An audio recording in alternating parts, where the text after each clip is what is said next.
بسم اللہ الرحمن الرحیم. میں ہوں افتخار احمد. دوستو، ایپل کے فاؤنڈر اسٹیو جابز نے 2005 میں اسٹینفورڈ یونیورسٹی کے ایک گریجویٹ سرمنی میں ایک ہسٹوریکل اسپیچ دی. اس اسپیچ میں اسٹیو جابز نے کنیکٹنگ ڈاٹس کے کانسیپٹ کو بہت اچھے طریقے سے وضاحت کے ساتھ بیان کیا. اسٹیو جابز نے اس تقریر میں اپنی لائف کی 3 سٹوریز بیان کی اور اس میں بتایا کہ جب انہوں نے ایپل کمپنی لانچ کی تو اس کے بعد انہی کے ایک ٹیم ممبر نے ان سے کمپنی کی پالیسیز کو لے کر ان سے اختلاف کر دیا.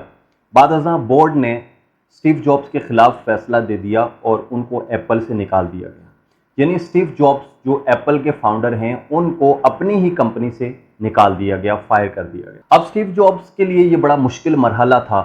وہ وقتی طور پہ تھوڑے پریشان ہوئے لیکن انہوں نے ہمت نہیں ہاری اور پھر 2 مزید کمپنیز کھڑی کر دی. ایک کمپنی نیکسٹ کے نام سے انہوں نے بنائی اور ایک کمپنی پکسر کے نام سے اینیمیشن کمپنی لانچ کی جو بعد ازاں بلینز آف ڈالرز کی کمپنی بنی. اب یہ کمپنی اتنی زبردست تھی کہ ایپل اس کو خریدنے پر مجبور ہو گیا اور ایپل نے پکسر کو خرید لیا.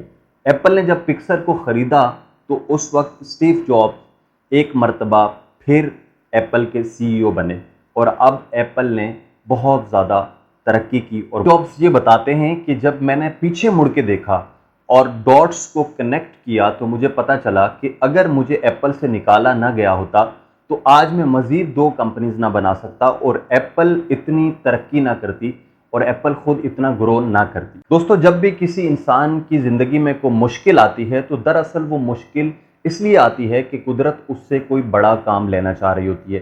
وہ اس مشکل سے گزر کر کسی بڑی منزل کی طرف جاتا ہے.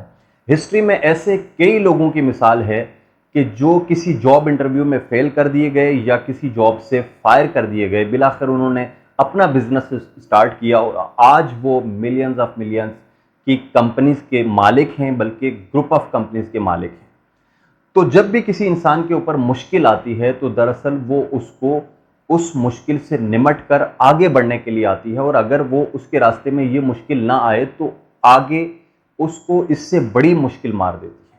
منزل کے راستے میں مشکلات ہوتی ہیں. بڑی منزل کبھی بھی پھولوں کی سیج سے گزر کے نہیں بلکہ ایک کانٹوں کی دلدل سے گزر کے ملتی ہے. یہ قدرت کا قانون ہے کہ جب وہ کسی سے کوئی بڑا کام لینا چاہے یا کسی بڑی منزل تک اس کو پہنچانا چاہے تو اس کے راستے میں مشکلات کا جال بچھا دیتا ہے. وہ ان مشکلات سے گزر کر، ان سے نمٹ کر، ان چیلنجز کو فیس کر کے ایک منزل تک پہنچتا ہے. یہ چونکہ قانون قدرت ہے، اس لیے جب بھی آپ اللہ رب العزت سے دعا کریں تو یہ دعا مت کریں کہ یا اللہ ہمیں مشکلات نہ دے، بلکہ یہ دعا کریں کہ یا اللہ ہمیں مشکلات دے مگر ان مشکلات کو سہنے، ان سے نمٹنے اور ہمت اور استقامت اور عزم و استقلال کے ساتھ ان کا مقابلہ کرنے کی ہمیں ہمت دے. اللہ رب العزت سے مشکلات کے ساتھ نمٹنے کی ہمت مانگیں. مشکلات کی روک تھام کے لیے دعا مت کریں، کیونکہ مشکل جب آتی ہے تو آپ مشکل سے گزرنے کے بعد کسی بڑی منزل تک پہنچتے ہیں. تو دوستو، اس لیے مشکلات سے مت گھبرائیں. جب بھی مشکل آئے تو آپ سوچیں کہ قدرت مجھ سے کوئی بڑا کام لینا چاہتی ہے. اور تو جب بھی آپ پہ کوئی مشکل آئے تو آپ نے گھبرانا نہیں ہے، پریشان نہیں ہونا. اللہ سے دعا کرنی ہے کہ یا اللہ مجھے اس مشکل کو سہنے اور اس کا مقابلہ کرنے کی توفیق عطا فرما، اور آپ مسلسل جد و جہد کرتے رہیں اور اپنی منزل کی طرف بڑھتے رہیں. اور بالآخر ایک وقت ایسا آئے گا، ایک جیت ایسی آئے گی کہ آپ جب پیچھے مڑ کے دیکھیں گے تو آپ خود کہیں گے کہ ہاں، اگر وہ مشکل نہ آتی، میرے ساتھ وہ انسیڈنٹ نہ ہوتا تو آج میں اس مقام پر نہ ہوتا. تو اس لیے مشکلات سے گھبرانے کی بجائے مشکلات کا مقابلہ کرنا سیکھیں. Thank you very much.